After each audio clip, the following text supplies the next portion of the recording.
El intruso del espejo. Relatos del mundo poco conocido. Amigos amantes del reino de lo desconocido, todo sea por la ciencia, frase la cual muchos de los que se dedican a estudiar sus distintas ramas se toman muy en serio.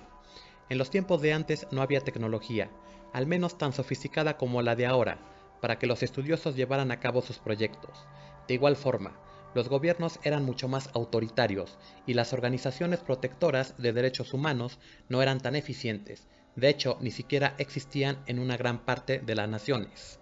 Algunos de los experimentos científicos que verás fueron siniestros por su propia naturaleza y ejecución de los mismos, aunque los líderes que los llevaron a cabo dijeron tener razones suficientes para realizarlos. Yo soy de los que no les gusta hablar por adelantado. Antes de comentar, me gusta escuchar otras opiniones. Es por eso, queridos amigos, que me gustaría saber y leer en sus comentarios lo que piensan sobre lo que les mostraré a continuación. Nuestro primer caso impacta tanto por la poca o más bien nada ética decisión de este gobierno como por saber cuál fue el país donde ocurrió lo siguiente. Fue en el Reino Unido, ¿quién podría pensarlo?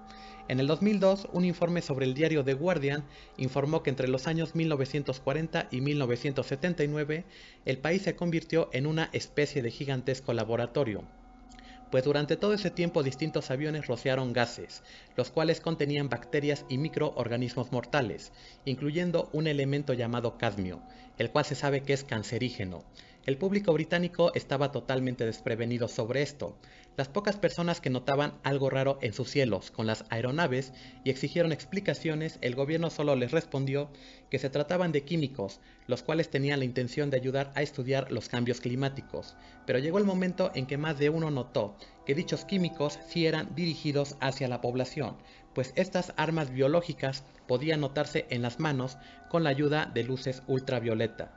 Cuando de nueva cuenta exigieron una explicación al gobierno, este afirmó que sus polvos y gases eran inofensivos y no había nada por qué preocuparse. Los resultados de este hecho no trajeron fuertes consecuencias para el público adulto, pero lamentablemente los pequeños no se salvaron, pues hubo un considerable aumento de casos de cáncer en niños. El objetivo de dicho experimento era medir la vulnerabilidad de la sociedad en caso de un ataque biológico por parte de la Unión Soviética, pero dicho ataque jamás llegó, y los únicos que terminaron envenenando a su propia ciudadanía fueron las mismas autoridades británicas de aquel entonces.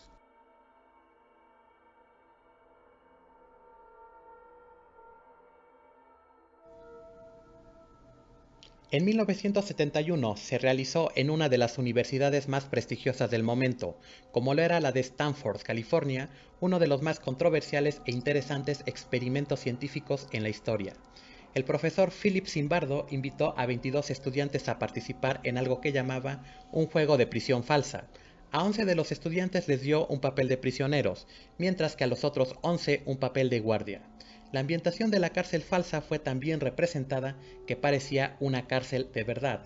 El comportamiento de los estudiantes fue algo sumamente inquietante, pues desde el primer día los guardias llegaron gritando y culpando a los reos de haber robado. Los desnudaron y obligaron a hacer bastante ejercicio físico. Al llegar el segundo día, los guardias se tornaron sádicos. Si bien fueron alertados de que no podían dañar a los reos físicamente, los daños psicológicos eran de todas formas atroces. Llamaban a los prisioneros por un número, y no por su nombre.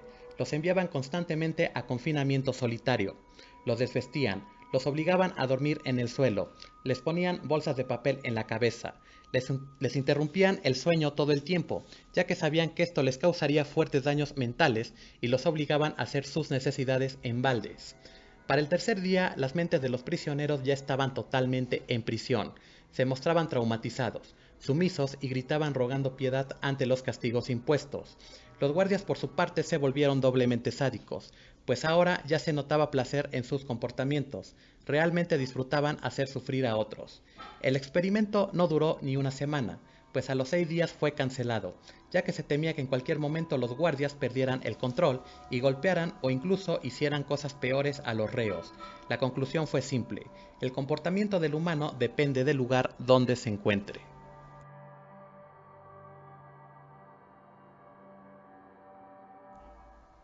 Las dudas que nos acompañan a la sociedad hoy en día son las mismas que acompañaban a los humanos del pasado. ¿Quiénes somos? ¿De dónde venimos? Pero alejándonos un poco de las temáticas relacionadas con las dudas y crisis existenciales, la humanidad de hace 2 siglos también se preguntaba: ¿cómo funciona el cuerpo? ¿Cómo funciona nuestro cerebro? Y finalmente, de lo que trata este puesto: ¿cómo funciona el sistema digestivo? El pasado sin tecnología o con tecnología aún muy primitiva impedía que conociéramos más sobre nuestros propios cuerpos.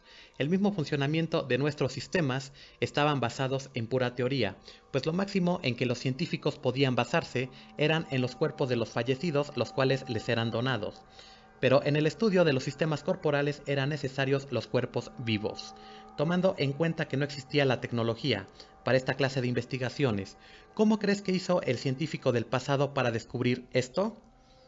Exactamente, no hubo otra manera más que hacerlo de forma literal. Por fortuna no hubo desafortunados que tuvieran que ser modelos para este experimento, sino que en 1822 los astros se alinearon a favor del médico William Beaumont, conociendo a un hombre que de emergencia llegó a su consultorio por una herida de bala, la cual le perforó el estómago y le fracturó algunas costillas. El nombre del comerciante herido era Alexis Saint Martin. Beaumont logró salvarle la vida tras tremenda lesión de magnitud mortal, pero lo que no logró fue cerrarle completamente la abertura de la piel y el estómago, pues ese agujero, conocido como fisura gástrica, era de un tamaño realmente considerable. Durante las distintas consultas donde el doctor limpiaba la herida, se le ocurrieron una serie de experimentos, pues a través del hueco podía observar el proceso gástrico. Beaumont introducía directamente a su estómago trozos de comida para observar el proceso de digestión. El doctor logró descubrir datos realmente importantes, como que la digestión no solamente era un proceso mecánico, sino también un proceso químico. Pero la familia de Alexis tuvo varios conflictos con Beaumont, pues no estaban para nada de acuerdo en lo absoluto de que fuese utilizado como conejillo de Indias.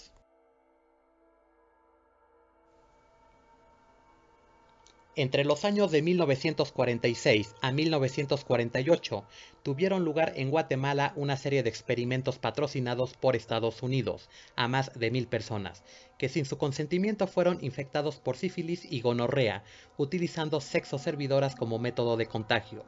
La finalidad era ver si la penicilina podría curar dichas enfermedades en su temprana detección, e incluso si podría prevenirlas. Lo único que se supo fue que al menos 83 personas fallecieron antes de 1953 por complicaciones de salud.